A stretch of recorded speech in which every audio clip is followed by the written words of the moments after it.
진행해 볼게요. 오늘은 132페이지에 코, 그 다음에 혀 이렇게 두 개 먼저 나갈 거고요. 그렇게 많지 않아서 짧게 할게요. 자, 코 같은 경우는 이제 후각이죠. 냄새를 맡는 거고요. 이제 가장 아래쪽에 이제 후각 세포가 있고요. 그 다음에 후각 세포가 돼 있는 것이 이제 후각 상피라고 해요. 후각 상피는 보통 이제 점액질로 돼 있고요. 여러분들 코에 보면 약간 끈적끈적하잖아요. 거기가 후각 상피고 끈적끈적한 이제 액체성 물질들이 있어요. 왜냐면 이제 먼지라든지 세균 같은 것들이 달라붙어야 되잖아요. 그리고 이제 코를 후각을 자극하는 이제 감각이 화학 물질이거든요. 기체 화학 물질이라서 그런 것들이 이제 달라붙어야 되잖아요. 그래서 저는 이제 후각 상피가 점액으로 넓혀 있다라는 거고요. 후각 상피는 그래서 후각 세포가 있고 점액이 있는 층이다. 그래서 후각 상피에다가 이제 별표 정도 해놓으시면 될 것 같아요. 끈적끈적한 점액이 있고 여러분들 코털 같은 것도 있잖아요. 그래서 코털이 있는 건 이유는 먼지를 걸러내고 세균을 걸러내기 위함이고 또 점액으로 돼 있어서 기체로 된 화학 물질이라든지 여러 가지 세균 같은 것들이 먼지 같은 것들이 달라붙어서 처리될 수 있게 한다는 거죠.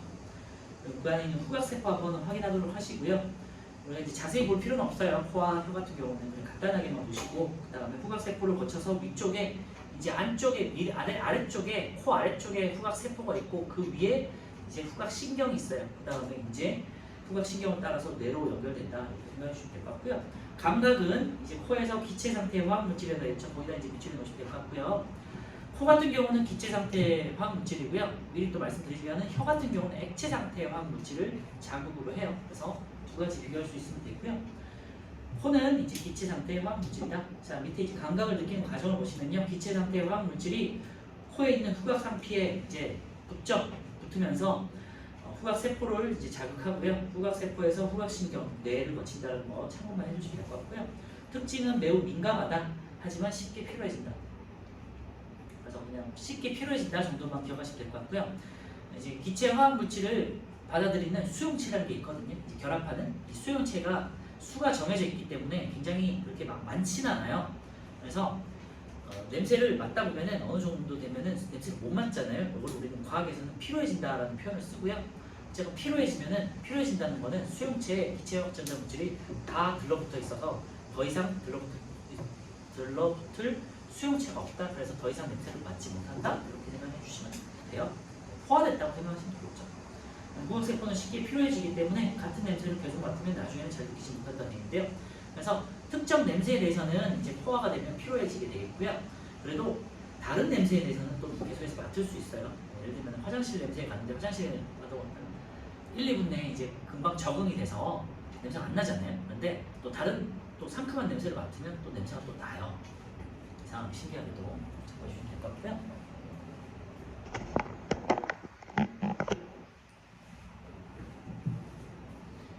그래서 코의 특징은 후각을 자극을 할 때 감각 정보는 이제 기체 화학 물질이고요. 그 다음에 필요해진다. 이 정도만 기억하시면 될 것 같고요. 후각세포 같은 경우는 종류는 되게 많다고 해요. 한 400여 정도고요. 그리고 400여 정 500만 개의 냄새를 맡을 수 있다고 하네요. 아니다. 후각세포가 400여 정 500만 개 정도 되고요. 세포가 그 다음에 이 조합에 의해서 4,000개에서 한 10,000가지의 냄새를 맡을 수 있다고 해요. 사람마다 냄새를 특히 되게 예민한 친구도 있고요. 되게 둔한 친구도 있잖아요. 냄새 잘 못 맡는 친구도 있고 되게 굉장히 예민하게 잘 맡는 친구도 있는데 4,000가지 냄새를 맡는 친구가 있고 10,000가지의 냄새를 맡는 친구가 있다고 해요. 참고해 주시면 될 것 같고요. 그리고 참고로 사람이 한 5,000에서 10,000개 정도라면요. 개는요 한 2억 5천만 개의 냄새를 맡을 수 있다고 하네요. 그래서 개가 굉장히 후각이 발달됐다고 하잖아요. 다양한 냄새를 맡을 수 있기 때문에 마약 탐지기용으로 이용하는 거죠. 네, 그 정도만 기억하시면 될 것 같고요. 중요한 건 아니에요. 어쨌건. 자, 혀는 보시면요. 혀는 이제 우리가 혀 안쪽 혀를 보시면요. 이렇게 오돌오돌한 게 있잖아요. 그 오돌오돌한 걸 말하는 건데요. 그 혀에 있는 돌기를 유두라고 해요. 그리고 유두 안에 있는 하나의 세포를 우리가 맛보물이라고 해요. 그래서 거기 이제 맛보물이라고 노출해 놓으시면 될 것 같고요. 유두 옆면에 분포하고 맛세포가 모여 있는 곳이다. 그래서 코에 치면 후각 상피 같은 곳이죠. 코에는 후각 상피에 후각 세포들이 모여 있고요. 혀 같은 경우는 맛보물이에 맛세포가 모여 있어요. 그래서 유두라는 혀에 있는 오돌오돌한 돌기에 그 옆쪽에 맛봉우리가 있고요. 맛봉우리 안에 맛세포가 있다 생각해 주시면 되고, 오른쪽에 보시면요, 이제 맛세포들이 있는데요. 오른쪽에 보시면 맛세포하고 이제 중간중간에 다양하게 섞여 있거든요. 그래서 맛봉우리에는 이제 노란 부분이 맛세포가 되겠고요. 이제 미각을 받아들이는 맛세포가 되겠고, 그 사이사이에 회색 혹은 뭐 파란색이라고 할까요? 그 부분들 있잖아요. 이것들은 영양분을 공급하거나 지지해주는 부분이에요. 지지세포라고 해요. 그래서 그냥 특정 공간을 채우거나 공간을 채우면서 지지하고 보호하는 역할을 하거나 영양분을 공급하는 세포들이라고 생각해 주시면 돼요. 지지세포. 중요한 건 아니고요. 어쨌건 맛세포들을 노란 거 있죠? 그 맛세포들이 액체 상태의 화학물질을 자극을 받아들여서 한꺼번에 모이면 이제 미각신경으로 전달되고 뇌로 전달된다. 이렇게 이제 생각하시면 되겠죠.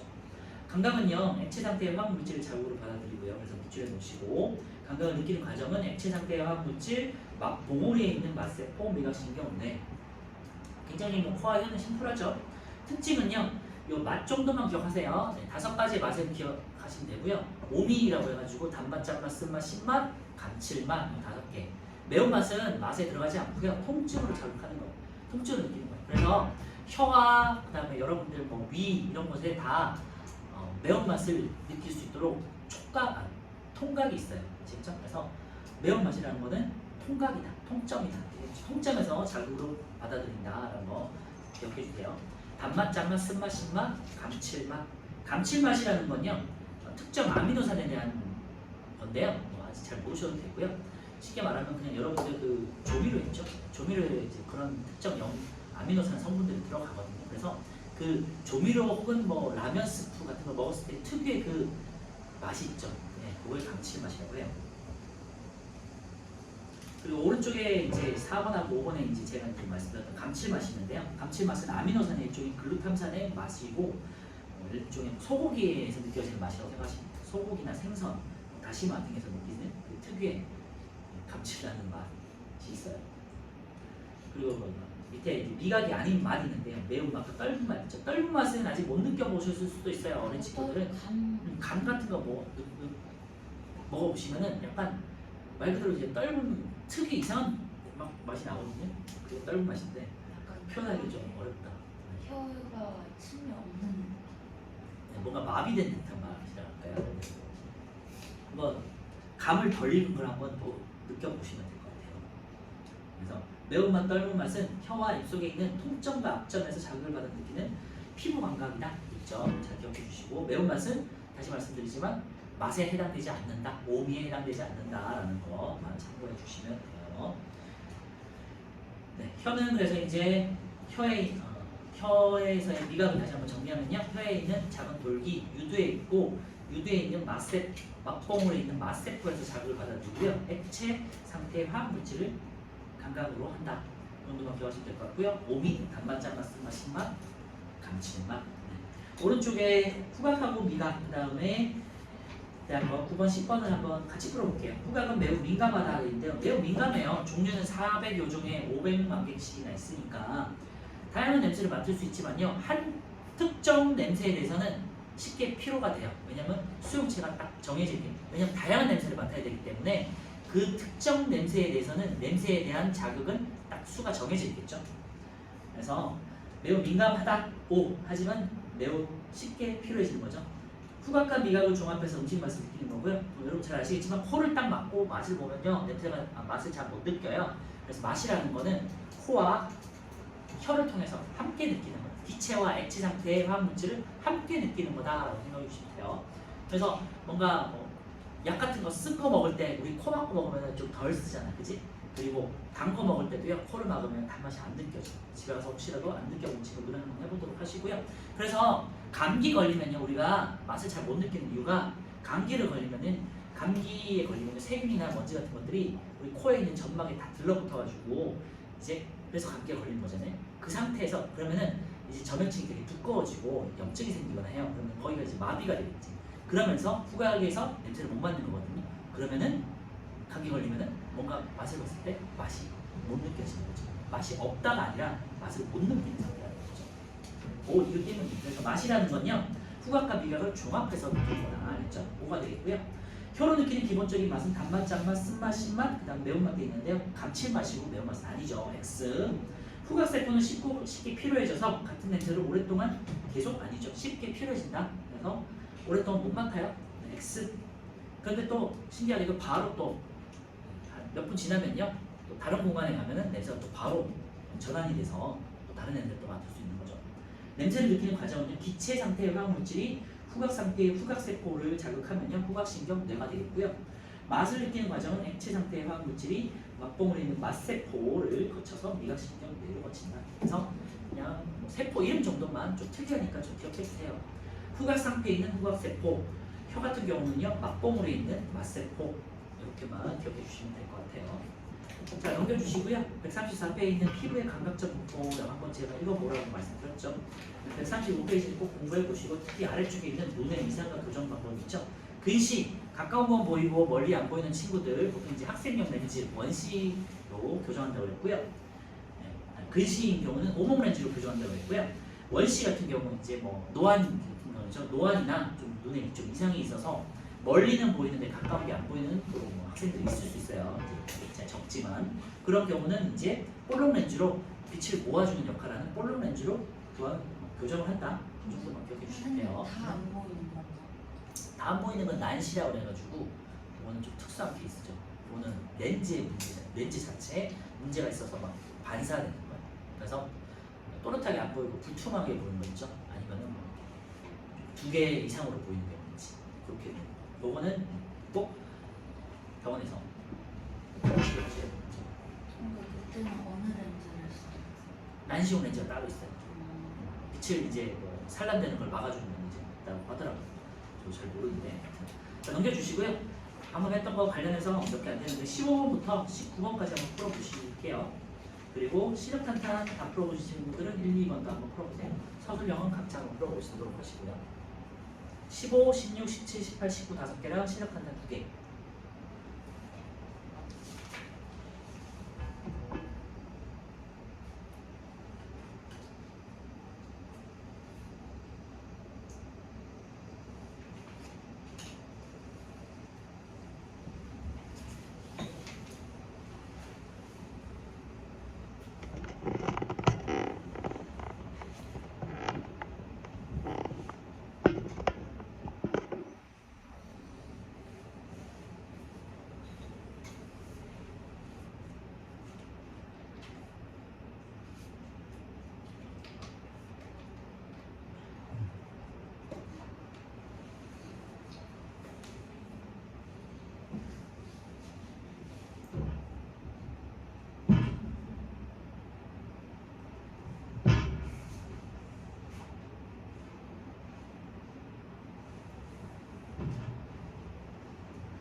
지금 하고 있는 4단원 같은 경우는 굉장히 내용이 많고 복잡하고 처음에는 이제 막 내용이 엄청 많잖아요. 근데 이제 한번 외워두시면 한번 공부해 보시면 두 번째 볼 때, 세 번째 볼 때는 좀 쉽게 뭐 느껴지실 거고요. 감각기관 같은 경우는 하다 보면 이제 어렵지 않아요. 그런데 이제 뒤에 있는 이제 신경계, 그다음 호르몬, 항상성 이런 것들은 마찬가지로 외울 게 많고 특히 신경계 있는 뇌와 관련된 것들은 복잡하거든요. 그래서 이 단어는 외울 게 많다, 정리할 게 많다 기억해 주시고 대신에 다시 볼 때는 좀 쉬워질 거고요. 그리고 이 4단원 끝나면 이제 다음 주에 이제 2학기 교재에 있는 5단원에 이제 세포 분열이 나오는데 염색체와 세포 분열이 나오는 단원은 조금 어렵거든요. 그래서 이 지금 생물 파트 4단원, 5단원이 공부할 게 되게 많아요. 시험 때 되면은 여러분들 미리 하는 거니까 아마 두 번째 볼 때는 아마 좀 낫지 않을까 싶어요.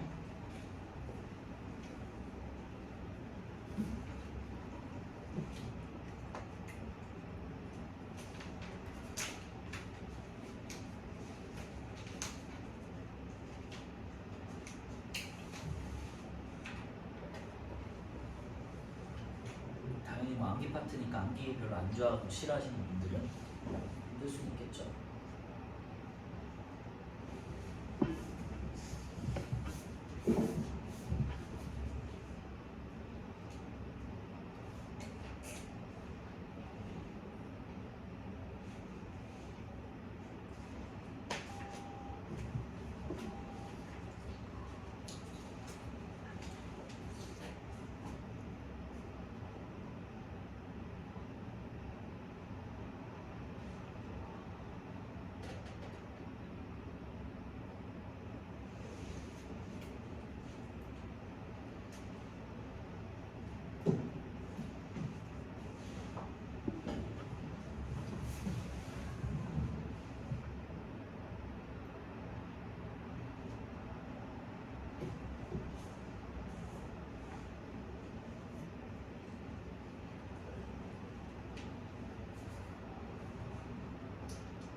자, 15번부터 볼게요. 후각에 대한 설명을 옳지 않은 것도 있는데 후각은 매우 민감해요. 하지만 쉽게 필요해진다는 거죠. 기억 1번 맞고요.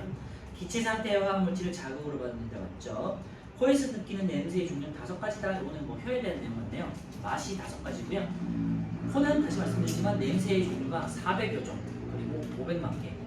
아니지. 이건 세포의 종류였죠. 냄새의 종류는 4,000개에서 10,000개까지 굉장히 많게 다양하게 느낄 수 있다는 거고요. 15번은 3번. 후각상피는 후각세포가 모여있고요. 점액층이다. 5번. 후각세포에서 받아들인 자극은 후각신경을 통해서 뇌로 전달된다. 그렇죠? 16번에 같은 냄새를 계속 맡고 있으면 나중에 냄새를 느끼지 못하는 이유는 수용체에 화학절단, 기체 화학 물질들이 다 달라붙으면 냄새를 못 만들었죠. 그래서 그거에 포화되는 거고 우리는 과학에서 필요해진다는 거죠. 16번은 2번이고요. 17번은 5번이죠. 단맛, 짠맛, 쓴맛, 신맛, 감칠맛 잘 기억해 주시고요. 18번은요. A는 이제 유도가 되겠고 유도의 옆면에 이제 맛 봉우리가 있겠죠. 자, 이 각은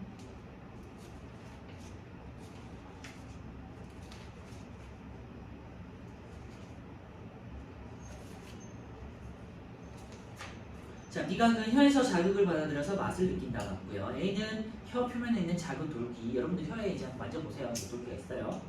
3번 A의 옆면에는 이제 C라는 이제 봉우리가 있죠.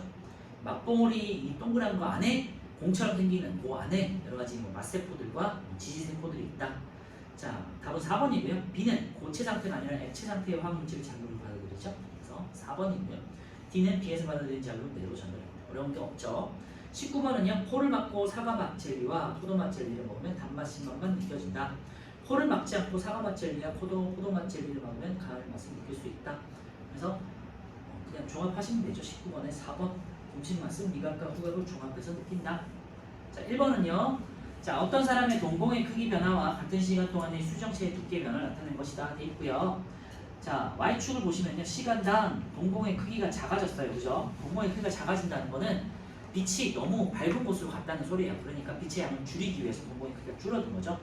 오른쪽은요. 수정체의 두께가 두께가 얇아진 거죠. 네, 얇아졌다는 건 먼 곳을 본다는 소리고요. 그러면은 이제 예를 들면은 극장에서 나와가지고 멀리 있는 비행기를 봤다, 멀리 있는 산을 봤다 이렇게 되겠네요, 그죠?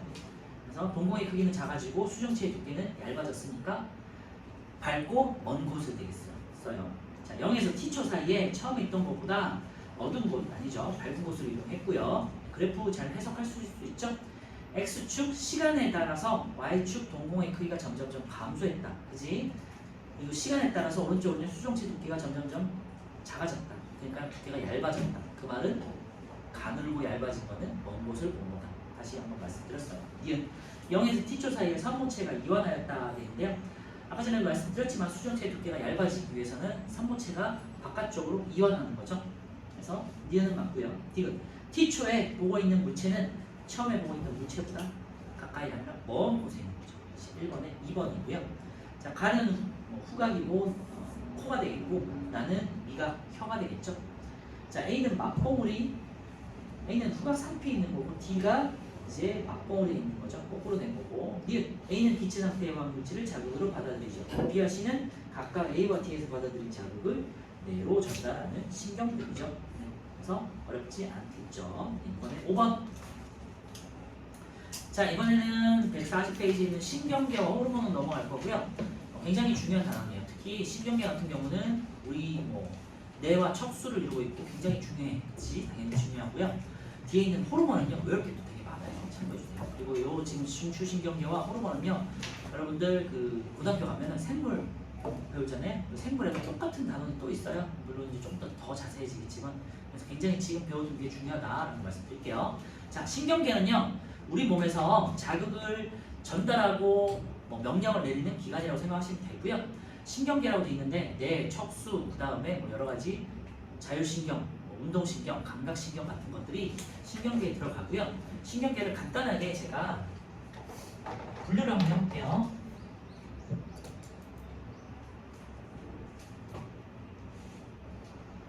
신경계는 크게 중추신경계하고요,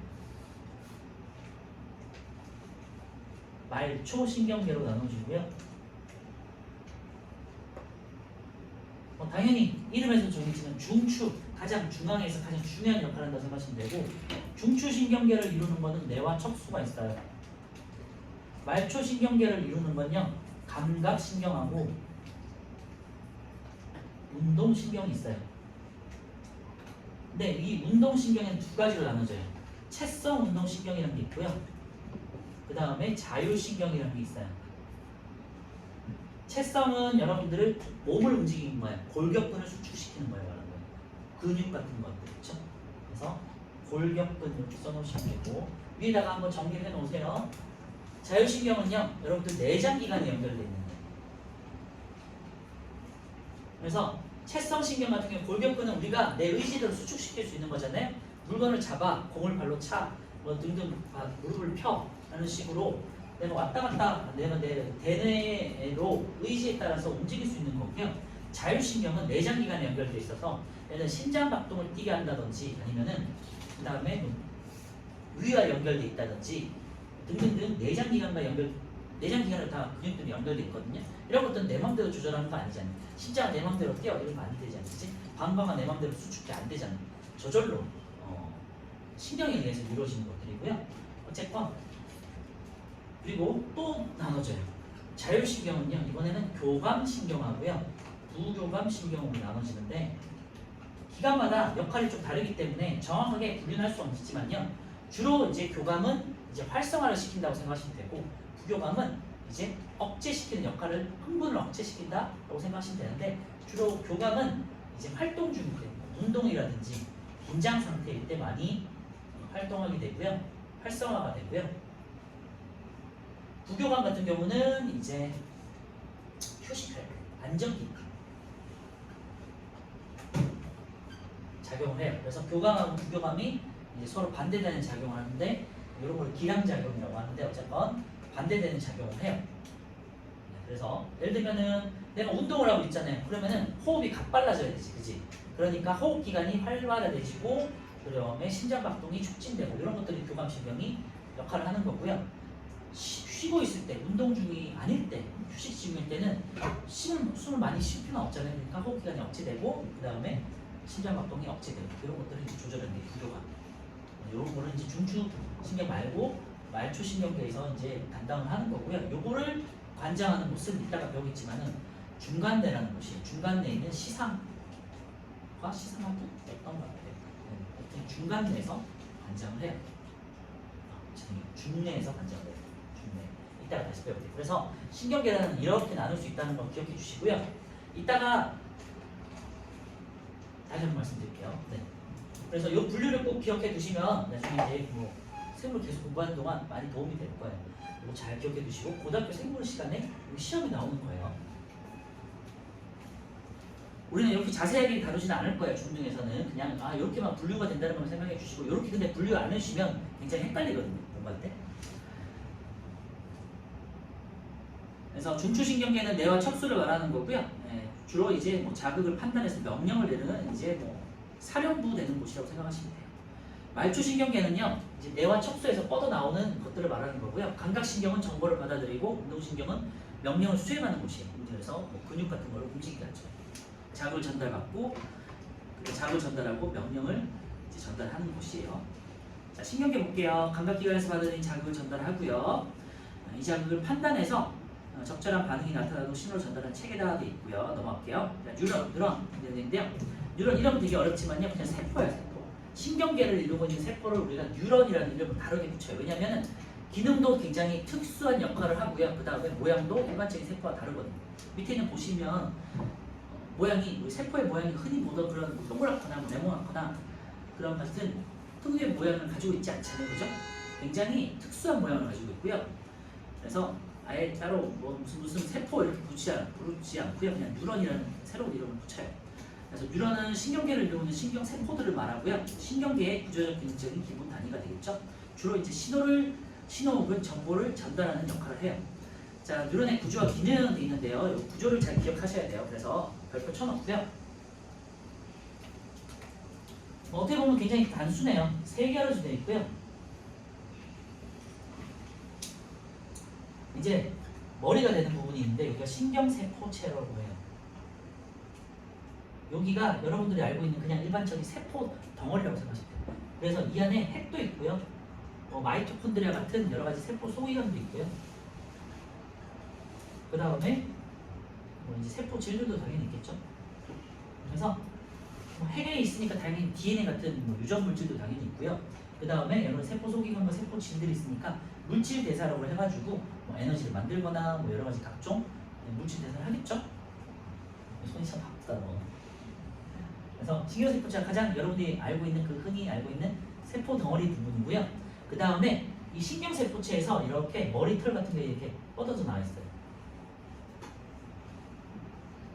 정확하게는 이제 가지처럼 나와 있다 해서 이제 가지돌기라고 해요. 다른 세포에서, 다른 뉴런에서 이렇게 정보가 올 때 받아들이는 역할이에요. 그래서 정보를 받아들이는 역할이에요. 정보를 무조건 받아주는 쪽이에요. 받아주는 쪽. 그래서 다른 뉴런에서 이렇게 정보가 오잖아요. 그 정보 혹은 자극을 받아들이는 게 이제 가지돌기가 되고요. 그래서 정보를 잘 받아들여야 되니까 이렇게 가지처럼 뻗어져 있어요. 그리고 한쪽으로는요. 그래서 한쪽으로는 가지돌기가 있고 한쪽으로는 이제 축삭돌기라는 게 뻗어져 있어요. 축삭돌기. 이름이 조금 어려울 수 있는데요. 축은 바퀴축, 무슨 운동축 있죠? 바퀴축이 뭐야? 이렇게 축이 있잖아요. 거기서 이제 바퀴가 돌아가가지고 붙어서 이게 돌아가는 축이죠. 그 축에 붙어 있는 삽, 노끈이라는 뜻이에요. 이게 한자인데요. 축에 붙어 있는 노끈 같은 끈이요. 기다란 줄이 있어요. 이게 축삭돌기라고 하고요. 정보가 전달되는 통로예요. 통로 역할을 하고요. 그 다음에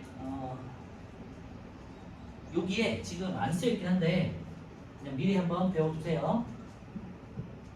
축삭돌기에 이제 이런 뭔가가 씌워져 있어요. 없는 경우도 있고 있는 경우도 있는데요. 이렇게 뭔가가 씌워져 있는데 얘를 마리집이라고 해요. 혹은 이제 수초라고는 표현도 쓰는데요. 어쨌건 고등학교 때는 이제 마리집이라고 하니까 이렇게 돌돌돌 말려서 뭔가가 찰흙 같은 거? 예를 들면은 그렇게 생각하시면 돼요. 전선에 피복 있잖아요. 피복처럼 이렇게 감겨있는 부분이 있어요. 아니면 쉽게 생각한다면 그냥 찰흙 같은 거를 어디 이제 끈 같은 데다 이렇게 감싸놨다고 생각해요. 여러 겹으로. 그래서 여기도 세포로 돼 있거든요. 슈만 세포라는 세포로 돼 있는데 이런 것들이 쌓여가지고 자라가지고 이제 이렇게 마리로 말려져 있어요. 그거를 마리집이라고 해요. 우리말로. 그래서 축삭돌기는 한자어, 마리집은 우리말. 어렵죠? 가지돌기는 또 한자어, 신경세포체는 한자어, 뉴런이는 또 영어 섞여 있는데요. 어쨌건 이렇게 돼 있고요. 그 다음에 여기는 이제 축삭돌기 말단이라고 해요. 축삭돌기 말단.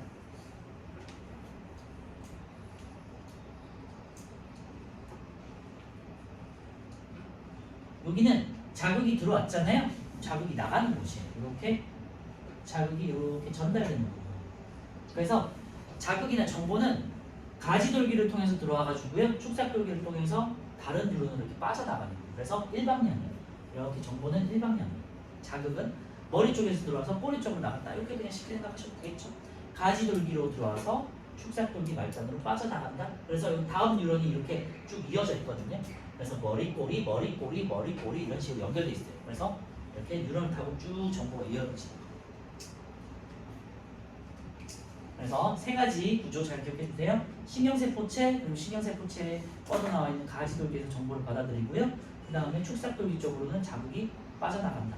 자극이 흥분된 자극이 전달돼서 빠져나간다. 이렇게 생각해 주시면 돼요. 자, 그래서 책을 볼게요. 가지돌기는요, 다른 뉴런이나 감각기관에서 전달된 자극을 받아들이는 곳이고요. 무조건 받아들이기만 하는 거야. 그다음 신경세포체는 핵과 세포질, 그 세포 소기관들이 있어서 여러 가지 뭐 물질 대사 같은 생명 활동이 일어나고요, 에너지 같은 걸 만들어내는 거예요. 밑줄에 놓으시고요. 그 다음에 오른쪽에 보시면 축삭돌기는요, 자극의 전달 방향도 꼭 기억해 두시고요. 축삭돌기는 다른 뉴런이나 기관으로 자극을 전달하는 역할을 하고요. 이제 말이집이라는 게 있다. 기억하시면 될 것 같고요. 그 다음에 이 말단에는요, 신경 전달 물질, 화학 물질이 이제 들어가 있거든요. 그래서 이렇게 자극이 오면요, 이 화학 전달 물질이 다음 뉴런으로 이렇게 전달되면서 흥분을 계속해서 이어지는 역할을 해요. 좀 더 참고만 해주시면 될 것 같고, 그래서 모양과 구조가 굉장히 특이하고 기능은 특수한 기능을 수행하기 때문에 뉴런이라는 이름이 붙어있다. 자, 밑에 이제 뉴런의 종류를 보시면요, 근데 방금 했던 이 모양과 좀 다른 애들이 또 섞여 있죠. 방금 했던 이 구조는요, 운동 뉴런 기준이고요. 이제 우리 뉴런에는 세 가지 종류가 또 있어요. 감각 뉴런, 연합 뉴런, 운동 뉴런.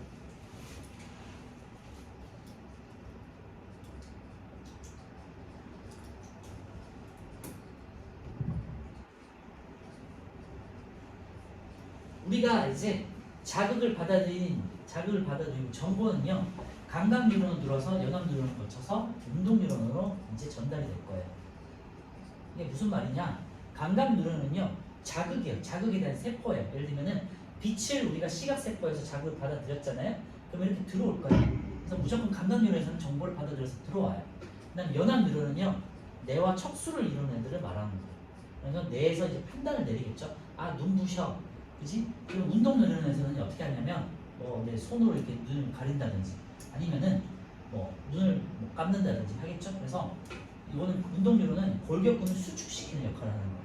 그래서 감각 뉴런은 정보가 들어오는 곳이고요. 연합 뉴런에서는 명령을 이제 해석을 해서 판단을 내려서 명령을 내리겠죠. 명령을 내리면은 운동 뉴런한테다가 야, 눈 좀 감아, 아니면은 손으로 눈을 가려, 이런 식으로 명령을 내리는 거지. 그래서 예를 들면은 또 뭐가 있을까? 피부다. 내가 이제 이렇게 하다가 여기 뾰족한 게 있어요. 감각적으로 이렇게 받아들였잖아요. 받아들였어. 내가 판단하지. 아, 따가워. 그러니까 손을 떼야지. 그지? 그러니까 처음에 뾰족한 걸 느끼는 건 감각으로 들어왔죠. 그 다음에 내 몸을 타고 이렇게 들어와가지고 뇌에서 판단을 내려요. 아, 따가우니까 손을 떼. 그죠? 그럼 다시 이렇게 나가겠죠. 그래서 나가면서 운동 뉴런한테 명령을 내리겠죠. 손을 떼라고. 그래서 항상 감각 뉴런은 들어오고 연합 뉴런에서는 명령을 내리고, 판단에서 명령을 내리고, 운동 뉴런에서는 수축, 골격근을 움직이게 하는 거예요. 근육을 움직이게 하는 거예요. 그래서 감각 뉴런 같은 경우는 근데 모양이 좀 특이하게 생겼어요. 가운데 여기 보시면은 모양을 한번 보세요. 왼쪽에 있는 애인데 운동 뉴런하고 다르게 가운데에 신경세포체가 있어요. 그래서 여러분들은 그림을 보시고 감각 뉴런인지도 아셔야 돼요. 보시면요, 이게 문어 대가리처럼 가운데에 볼록하게 튀어나와 있죠. 이게 이제 신경세포체예요. 아까 전에 말했던 그 신경세포체가 감각 뉴런 같은 경우는 가운데 돌출돼 있어요. 그리고 연합 뉴런 같은 경우는요, 연합 뉴런은 이제 뇌 척수에서 정보를 받아들이고 명령을 내려야 되잖아요. 그러니까 일단 주변에서 오는 정보를 받아들이는 게 중요한 거잖아요. 그래야지 빨리 판단을 내리고 명령을 내릴 수 있잖아요. 그래서 얘는 가지돌기가 잘 발달돼 있어요. 그래서 가지돌기가 발달돼 있고요. 대신에 축삭돌기 되게 짧아요. 있거나 없거나. 축삭돌기가 없을 수도 있어요. 거의 없을 만큼 짧을 수도 있어요. 어차피 짧다. 그리고 얘가 이제 운동 뉴런 같은 경우는 이제 아까 전에 봤던 그 모양이죠. 머리털 나 있고 꼬리가 긴. 그래서 감각 뉴런은요, 신경세포체가 특징이에요. 신경세포체가 가운데 노출돼 있고요. 연합 뉴런 같은 경우는 머리털이 발달돼 있어요. 그래서 가지돌기 발달. 이렇게 써놓으세요. 그 다음에 이제 운동 뉴런의 특징은 이제 축삭돌기 발달을 해요. 길게 발달했기 때문에.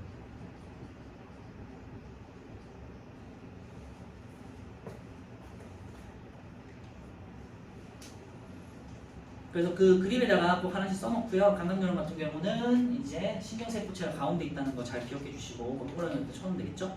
연합뉴런 같은 경우는 뭐 보셔서 아시겠지만 주로 이제 축삭돌기는 되게 짧고요. 가지돌기들이 굉장히 잘 발달돼 있어요. 왜냐하면 명령을 빨리 내리려면 자극을 잘 받아들여야 돼요. 그렇죠? 그리고 오른쪽에 있는 운동뉴런 같은 경우는 축삭돌기 발달 이렇게 하시면 될 것 같고요. 요거는요 기능에 따라서 분류가 된 거예요. 그래서 감각뉴런 밑에 볼게요. 감각뉴런은 감각신경을 이루고요. 감각신경은 항상 안쪽으로 들어오는 거예요. 그래서 감각기관에서 받아들인 자극을 연합뉴런은 전달하는 역할을 해요. 그래서 감각뉴런으로 들어온 거는 무조건 운동뉴런으로 갈 수 있게 연합뉴런을 거쳐요. 됐죠? 그리고 연합뉴런은요 오른쪽에 이제 중추신경계 연합뉴런 옆에다가 밑에 있군요. 중추신경계에 있는데요. 중추신경계 옆에다가 뇌척수 이렇게 써놓으세요. 딱 뇌척수만이에요. 뇌척수.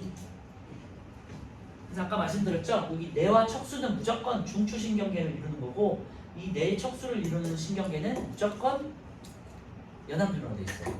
아시겠죠? 그리고 나머지 이 말초신경계를 이루는 애들은 이제 다양하게 되어 있어요. 근데 물론 이제 자율신경계에 생긴 거는 좀 다르게 또 생겼어요. 이거는 이제 고등학교 때 배우신 거고 오늘은 그냥 우리 운동신경하고 감각신경만 배울 거예요. 연합뉴런은요 뇌척수 같은 중추신경계를 이루고요. 자극을 느끼고 판단해서 적절한 명령을 내린다. 여기다 밑줄에 넣으시고요. 판단해서 명령 내리는 곳이야. 그러니까 뭐 군대로 치면 산업, 사령부, 연합사령부 같은 곳 있죠. 아니면은 뭐 국방부, 아니면 뭐 장관 정도 될까요? 그런 애들이고요. 그 다음에 가지돌기가 발달해 있어요. 자, 운동뉴런은요 운동신경을 이루고요. 근육을 수축하게 하는 애들이에요. 연합뉴런의 명령을 받아서 반응기관인데 반응기관이 이제 근육을 말하는 거예요. 기관으로 전달되고요. 축삭돌기가 길게 발달되어 있는 특징입니다. 자, 오른쪽에 이제 신경계 구조 간단하게 볼 텐데 중요한 건 아닌데요. 모양을 한번 기억해 보세요. 자, 뇌를 중심으로 척수가 이렇게 있고요. 그래서 우리 몸에 이렇게 뇌가 있고 그 밑으로 이렇게 척수가 이렇게 발달돼 있어요. 그래서 이 옆으로 이렇게 신경들이 뻗어 있거든요.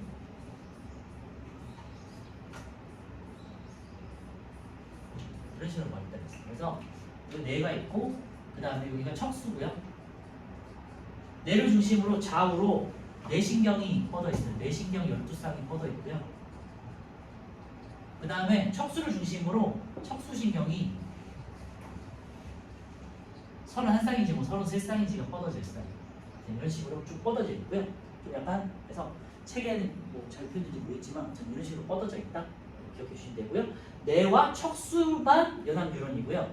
나머지 애들 뻗어져 있는 애들은 감각신경 아니면은 이제 운동신경 같은 말초신경으로 분류가 되는 거예요. 아시겠죠? 그 척수라는 건요, 여러분들 등뼈 있죠? 등뼈 안에 척추뼈가 있지? 이게 이제 30몇 개가 있거든요. 33개. 33개가 있고, 이런 척추 마디마다가 무슨 이제 채우는 물질들인데, 이게 이제 디스크라는 거예요. 보시면 척추뼈가 있고, 그 사이에 뭔가 시커먼 거 있잖아요. 이게 디스크예요. 그래서 디스크 뭐 터졌다라는 말 뭐, 들어봐 본 적 있을 거예요. 드라마 같은 거 보다 그치?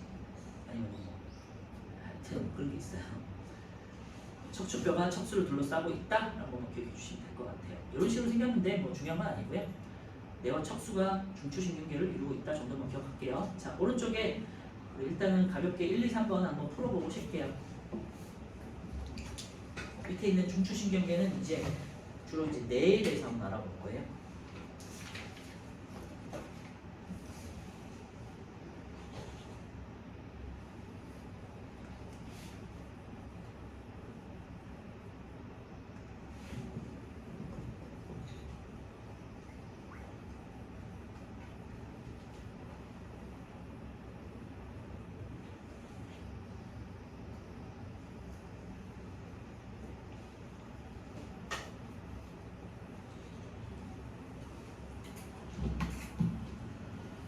그래서 감각뉴런에서 정보를 받아들이고 연합뉴런을 거쳐서 연합뉴런에서 운동뉴런 쪽으로 명령을 내린다. 이렇게 생각해 주시면 돼요. 일방향이라는 거. 일방통행 알죠? 한쪽 방향으로만 가는 거.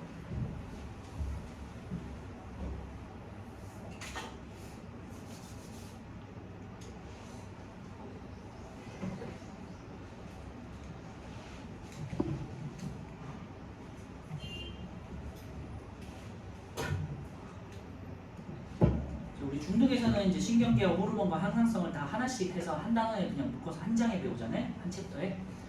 고등학교 생물 시간에서는 신경계가 한 단원, 호르몬이 한 단원, 이제 항상성이 한 단원 이렇게 굉장히 단원이 커요. 원래는. 자, 1번 볼게요. 다른 뉴런이나 기관으로 자극을 전달하는 곳은 이제 C가 되겠죠. 축삭돌기 부분이고요. 핵과 세포질이 있어서 여러 가지 생명활동, 물질 대사 같은 생명활동이 일어나는 곳은 이제 A, 신경세포체가 되겠고요. 다른 뉴런이나 감각기관에서 전달된 자극을 받아들이는 곳은 이제 가지돌기 B가 되겠죠. 자, 2번은요. 연합 뉴런의 명령을 반응기관으로 전달하는 것은요. C, 운동 뉴런이 되겠고요. 여러분 그 그림만 보고도 이제 판단할 수 있어야 돼요. A 보시면요. 문어 대가리처럼 가운데 신경세포체가 돌출되어 있는 거 보이죠? 그리고 B는요. 가지돌기가 발달되고 축삭돌기가 굉장히 짧죠. 없거나 짧고요. C는요. 축삭돌기가 길게 발달되어 있다. 그림 보고 잘 알 수 있어야 돼요. C는 운동 뉴런이 1번 C 운동 뉴런, 2번은요. 자극을 느끼고 판단해서 명령을 내린다. B 연합 뉴런 되겠죠. 3번은요. 감각기관에서 받아들인 자극을 연합 뉴런으로 전달하는 것은 A 감각 뉴런 되겠죠. 자, 3번이요. 자극이 전달되는 방향은 A, B, C 순이 되겠죠. 네. 좀 쉬었다가 중추신경계 들어갈게요.